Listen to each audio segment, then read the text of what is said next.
If you're broke in Tokyo, I've got the perfect experience for you. Today we're going into the Seiko Museum of Ginza. It's €0 to go in and take a look, but you do need a reservation. This is one of the more underrated parts of Ginza. Not a lot of people know about the Seiko Museum, but if you love Seiko watches, if you love the history of Japanese watchmaking, this is definitely a place to go. What we'll be doing in this video is that we're going to be going over all the floors and showing you the best parts of this museum. We're just going to show you how the museum is like, and it should be a lot of fun. You can learn a lot of things as well. Just please don't steal things like you usually do. Just a little bit of a fun fact, this Seiko Museum is actually featured in our Ultimate Watch Guide of Japan. If you want to know where all the best watch shops are in Japan, recommended by us, the Japanese Factory, go check the description down below for more information. If you're subscribed to our Patreon, or if you do a one-time purchase on our Shopify, you can have access to the guide. And it's constantly updated as we find more and more hidden gems in the Japanese market. Anyway, enough shameless self-advertising. Let's get right into the content.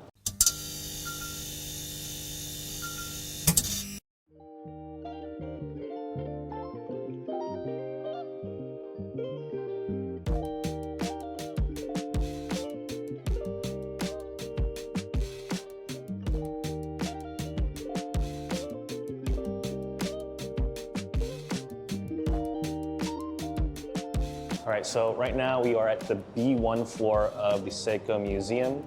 Right now we are surrounded by all the great technology over the years from Seiko, whether it be diver watches, timers. This is pretty much a tool watch section, things that we really take for granted. So it's really cool to see the evolution of watchmaking and Seiko in general. I really want that timer back there.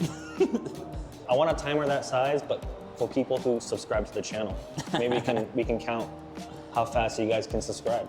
Oh, brother, this guy stinks! So these drawers are sometimes closed, so just make sure you pull them out when you're here. It's got a mix of all sorts of stuff.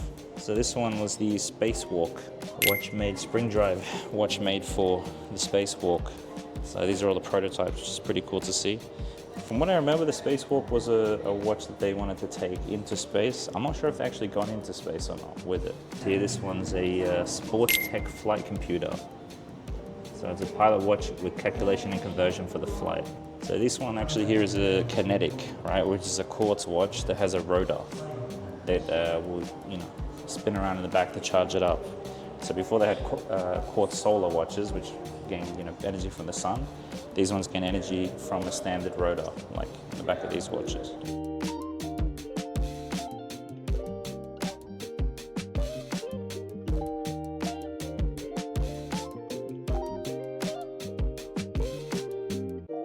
So you can see here the world's first portable quartz clock, right?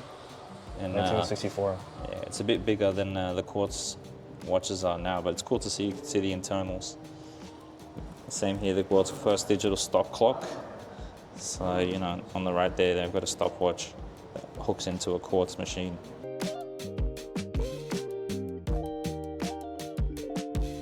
So these are all 80s. Yeah, this one's got a printer attached, so you can print off your time and take it home with you and look at it. You're legally forced to take a photo in front of this clock tower if you buy a Grand Seiko in Ginza.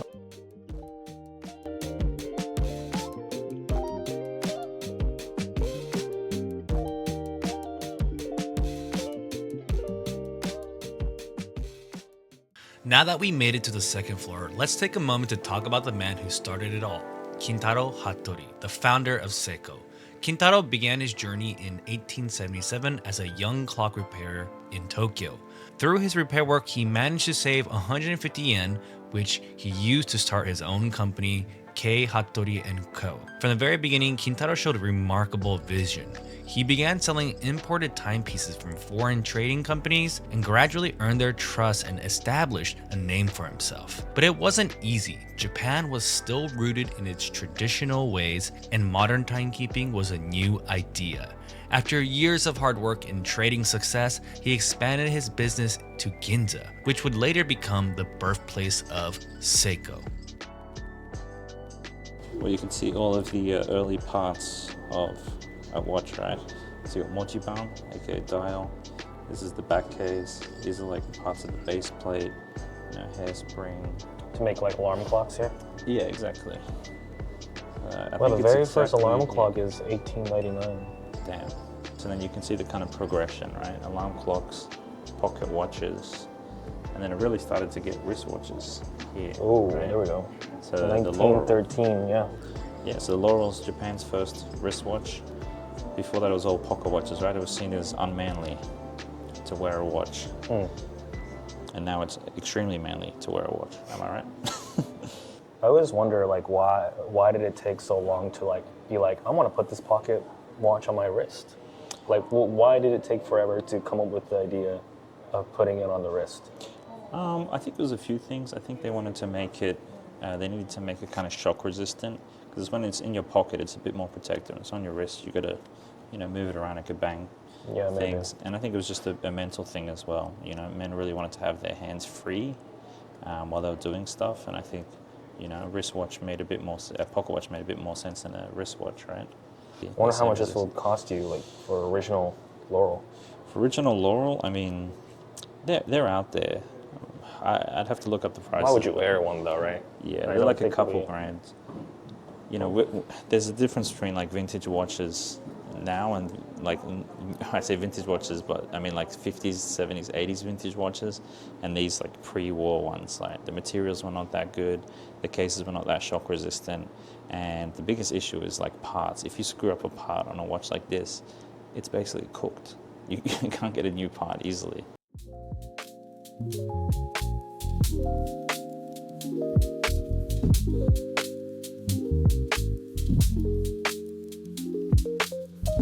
Okay, so we just got done with the second floor, which is more about the beginnings of Seiko. Now on the third floor, it's the beginnings of clocks in general. Although it would be pretty cool if Seiko made the sundial or something, right? Some of these are just phenomenal looking. Like this is my favorite clock is back there with the man holding the globe. Definitely a really fun spot if you want to know more about watchmaking in general. I've got a conspiracy theory. You got a conspiracy theory? What's up? Seiko invented the moon so they could sell moon phase watches. Is that crazy to say? That is very crazy.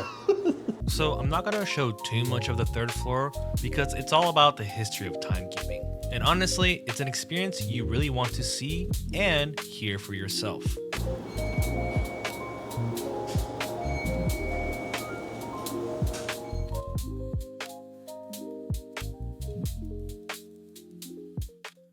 The fourth floor walks you through Seiko's rise, from their early wall clocks to pocket watches and eventually Japan's first wristwatch. You'll see how Seiko kept pushing forward from automatic watches to the birth of quartz, and the massive shift that became known as the quartz revolution. They even showcase some of Seiko's most experimental creations like the Seiko TV Watch, which honestly still feels pretty futuristic today. Let's go through some of Seiko's greatest creations. All right, so right now we're on the fourth floor. I think this is where it's most interesting for everybody here. You see a lot of history of the more modern side of Seiko, including world's first Grand Seiko as well on display, and then some explanations here about the Swiss chronometer competition in Geneva. Essentially, the story is they started putting their watches into the competition in 1964, and when they first dropped 144th, 153rd place, terrible results. They started getting better and better. Then in 1968, they actually won first overall with their quartz and mechanical timepieces. So after that happened, Swiss chucked a big dummy spit. They were very upset, and they said, "Ban the Japanese." Okay, not exactly, but close enough. So Seiko responded by doing a victory lap and releasing this watch here, which is the Seiko Astronomical Observatory Chronometer. So these are very, very rare, very hard to see.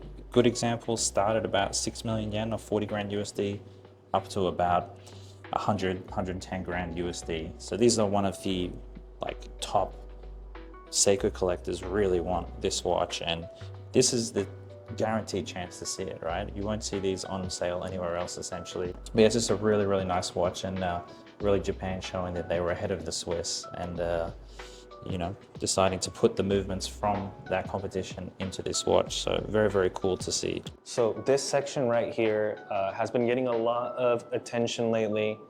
These dials, just come check out the dials. This is the 70s Seiko line, and there's a lot of different colors, very beautiful. They don't really make these effects anymore. Yeah, I think these were really popular for their cut glass, right? But they have really vibrant colors. I think it's just very emblematic of the 70s. Okay, so I almost missed this one in the case. Right here we found the 1964 Olympic Seiko timer.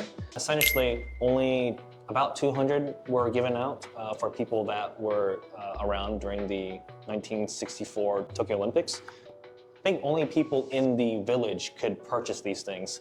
And they are incredibly rare to find.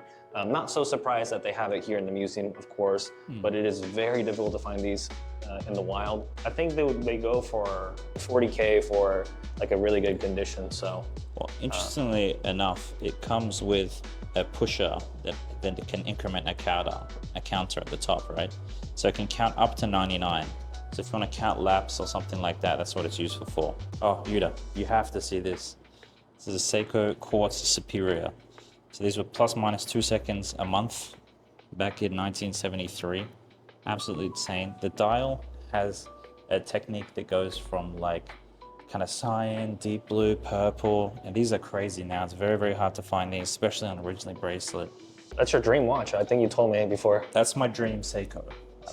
Yeah. Yeah, it's up there. But you can see there next to it as well, these Superior twin quartz. So we started selling a lot of these as well. But these were plus minus 5 seconds per year, which is an insane feat, especially in 1978. But essentially has 2 quartz crystals inside that they used to achieve that high level of accuracy. And it's a technology that only Seiko were doing back then. So very cool. So here we have the first ever quartz watch, wristwatch from Seiko, which is the Quartz Astron 35 SQ. So if you see there, the price is 450,000 yen back in 1969. That was more expensive than a fully decked out Toyota Camry. That was like maybe a base spec Porsche, right? So people don't really get how expensive this thing was when it dropped and how much of a baller move it was. And this is what really sent shockwaves into the watch market, right? It made the Swiss, as they would say, piss their pants. Because yeah, this basically was, 10 times more accurate than any Rolex or any other high-end Swiss watch you can buy, right? So yeah, again, quite hard to find these. These are getting up there in price. They kind of start at like 10 to 15 grand for a really bad one and much higher for the high quality ones. All right, so this little section in the corner is kind of like my jam. I really love just digital watches, and Seiko at the time was very conscious about the technology, and they started to make their own, and they made some really cool ones. One that I would like to highlight is this TV watch. You can literally watch TV off of this thing. You would need to have the attachment, which, very... The receiver, yeah. Yeah, the receiver. It could fit in your pocket. Yeah, I mean, technically it could fit in your pocket or your bag. If you had a big pocket. Yeah. But yeah, this is basically TikTok and YouTube Shorts back in the year 1982. So I just wanted to ask you, what's your favorite era of Seiko watches? Got to be 70s, I think. Just has a mix of everything, right? It has the cut glass, the advent of those quartz watches, like the single quartz, twin quartz, grand quartz. And you start getting some of these nice Seiko 5s, right? These Seiko 5 Sports, the Actuses, cut glass. They just had really interesting designs. I mean, look at that one there with the golds and green, right? You're not going to get a watch designed like that in, a modern day case. But speed timers as well. You had here some of the early Bellmatics as well. Mm-hmm. So those ones had a chiming function as well, which is pretty cool. And that's when they started selling a lot more watches overseas, right? Instead of being just, only domestic Japan sales, Seiko moved around more to the world, and you start getting a lot more overseas models. So that's when everyone basically was becoming a Seiko fan, right? Instead of having to buy expensive Rolexes or Swiss watches like Omega, etc., you could start buying really nice Japanese watches with high quality at a much more reasonable price. But yeah, this really goes to show you that the Tokyo Olympics from 1964 was a very pivotal point for them, because not a lot of people knew what a Seiko was. And since the Olympics was broadcasted worldwide, people got to know what Seiko was. And this is basically because of Seiko performing so well at the Olympics. this is was produced everywhere else in the world. Yeah, so now we're in the section where all the nicknamed watches have come from. So you can see the Seiko tuna. It's called the tuna because it has a design that looks like a tuna can. The samurai here, because, you know, of how the kind of case and stuff looks, right? The shape makes it feel like a sword. That's why they call it the samurai. The monster, because it looks like a monster. It looks like a dune worm. Yeah, exactly. But it just has a very captivating, interesting shape. And the turtle, because the case shape here looks like a turtle's back, right? And the bracelet too kind of looks like, the rubber one they did kind of looks like a turtle as well. So here's the nicknamed watch section, right? Just like you guys call Rolex like a root beer or a Pepsi or a Sprite. These are the Seiko kind of equivalents of those nicknamed watches. Were they made from the fans or the company? I think it was made by the fans, right? Yeah. You know, I think Seiko are, you know, cool enough to run with the nicknames as well, right? They're not stuffy like Rolex, and they say there's no names for these watches. It's not a Pepsi, it's a 126710 BLRO actually. Here we have Credor. For those who don't know, Credor is another sub-brand from Seiko.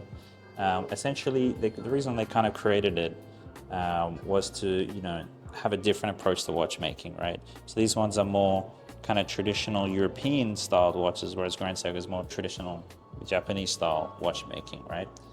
And they also, on these range, that's where they wanted to use their more, you know, gold and diamonds and expensive materials, right? That would kind of hold their value better than other ones. So there's a lot of interesting stuff here. This locomotive, which is designed by Gerald Genter himself. So you can see it's got the very Gerald Genter kind of vibes. And here you've got, you know, two gold watches. This one recently with lapis lazuli. We saw this at Jacquard and Betty. They were selling one of these for about $1 million yen. So about $6,000 US, but just a lot of interesting designs. I personally call these ones Gerald Genter inspired. So they weren't designed by him, but it's very clear to see the inspiration here. And there's a few different designs for these ones. But 1980, they introduced the Credor logo here, which has, you know, these three kind of stylized crowns, stylized representation of a Yama, the kanji for Yama, which is mountain. So it represents the pinnacle, the peak of Japanese watchmaking.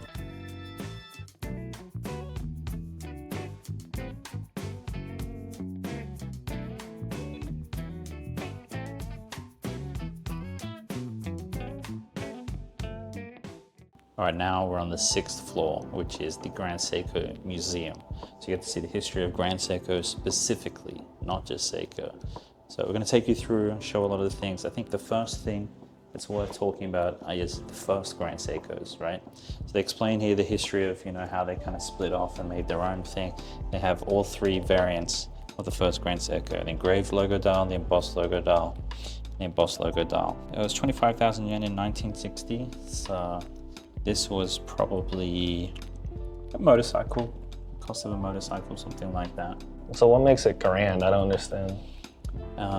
Essentially, it's just the higher level watchmaking, right? The whole idea was to create a world-class high accuracy watch from Japan, right? Before these, you know, the watches were nice, don't get me wrong, but, you know, they weren't really high accuracy, they weren't really world-class. So this is Grand Seiko and Japan in general taking a step into, let's make some high-class watches.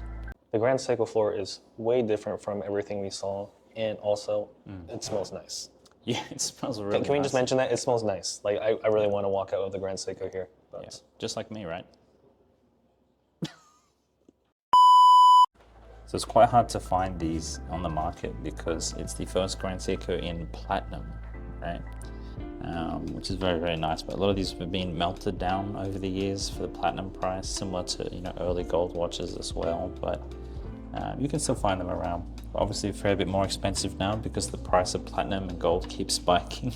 It's $4,000 an ounce at the moment for gold, so it's worth talking about the different case shapes on offer. So you can see here, for example, the 57 GS case is a self-dater, so it's got a date function on the window. And coming over here as well, you get to see side by side the 62 GS and the 44 GS. So side by side, you can really see the difference in the case, the lugs, and how they look, right? So it's very unique, kind of different style between, and they explain here the 9 design elements that make it a Grand Seiko, right? So it needs to have double width index, multifaceted hands, curved side profile, highly mirror polished bezel, inward slant between the case, multifaceted regulated indices, semi-recessed crown, flat dial, and a highly mirror polished case surfaces. That's where you get that Zaratsu polishing, right? That makes it a very mirror case and really makes it shine. So here as well, we see some of the early high beat movements, right? High beat in this case being a 36,000 BPH movement. So that makes the second hand a lot smoother. Not spring drive level yet, but still very, very beautiful. So I think this section here is absolutely amazing because you can see pretty much all the case styles. 57 GS, 62 GS, 19 GS for the ladies, 45. And there's just a lot of ones here that, you know, are quite rare or you don't see that often. One of the ones that I wanted to point out, 61 here. So we saw one of these in our video in Amemura BB village in Osaka. So just quite hard to find these 61 GSs with this crazy like pillow style case. But this one here too is quite nice, 61 GAC. It's just got a really amazing kind of feathered or hammer finished effect on the dial and case. I love it, one of my favorite GSs I think ever. But there's also a lot of these VFAs as well, which these ones, the price is getting kind of insane. This one here, the 61 GWL Special, it has a really, really nice bracelet on it. And I love that it has like the GS in gold as well. And yeah, high beat, day date in English and Japanese, just really, really nice. And then you get to see here all of their different like historical movements, right? So these are their early 60 movements, and you can kind of see the progression along the way and how stuff got better and better. And then, you know, the early quartzes here, 9F, just a beautiful kind of design, the early quartzes, and then going down as well, the 9R, so you start seeing the spring drive movements here. Obviously the finishing a lot better on these. You can kind of see 15 years of progress in one go.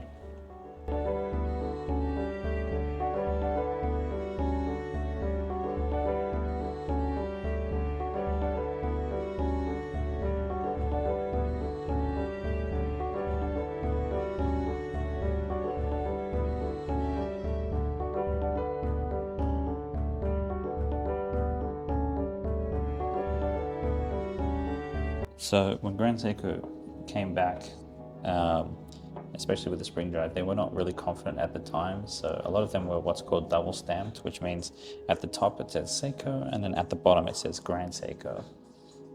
So that's what the double stamping means. You can see it here on some of these examples, right? See the SBGR 002, it says Seiko Grand Seiko, and SBGL 001, Seiko Grand Seiko. I'm not a fan of this. You're not the only one, because they're usually like half price compared to the Grand Seiko stamped ones. Another one that I wanted to highlight here, SBGA 211 with the snowflake pattern. This was really the first kind of Grand Seiko that really took off in the West and was their like first kind of smash hit, right? So I think, you know, looking at it, it's just very nice. A titanium case, Zaratsu polishing, nice texture dial, spring drive. I can see why this was the most popular Grand Seiko for a long time. Now I think the Shimbun is the #1 Grand Seiko watch, but this is still very popular. So we're keeping the best for last, the Credor Constant Force Tourbillon. This is a new style of tourbillon from Grand Seiko. Again, took them a very long time to make this. These watches are like $330,000. They're quite hard to get, but I mean, look at that movement. Isn't that insane? What's that there? So it combines a constant force mechanism to supply steady power from the mainspring, and then a tourbillon as well to counteract the effects of gravity on the same axis. So that's a lot of technical jargon. Go look it up on Wikipedia. It's just crazy, and I mean, it looks crazy too. It seems like it cuts off at the year 2023, but we have some new watches now from Grand Seiko. Yeah, the ultra fine accuracy. You know, with the stated accuracy of plus minus 20 seconds a year, you know, that's getting to the point where it's quartz watch level accuracy. but in a mechanical watch. So might have to come back later, get the 2025 update, and if anyone from Seiko or Grand Seiko is watching, we'd love to learn more about the UFA in person, maybe film some content there. So yeah, please let us know.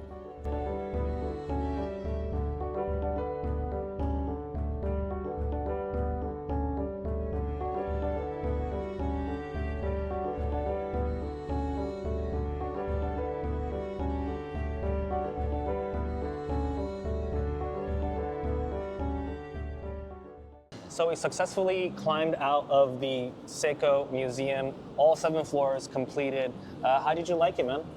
Yeah, I loved it. It's very cool to see the history of Seiko, Grand Seiko, and for Seiko to put us on game by showing us some of those awesome watches. I loved the Credor section because they're an underrated gem. Is that crazy to say?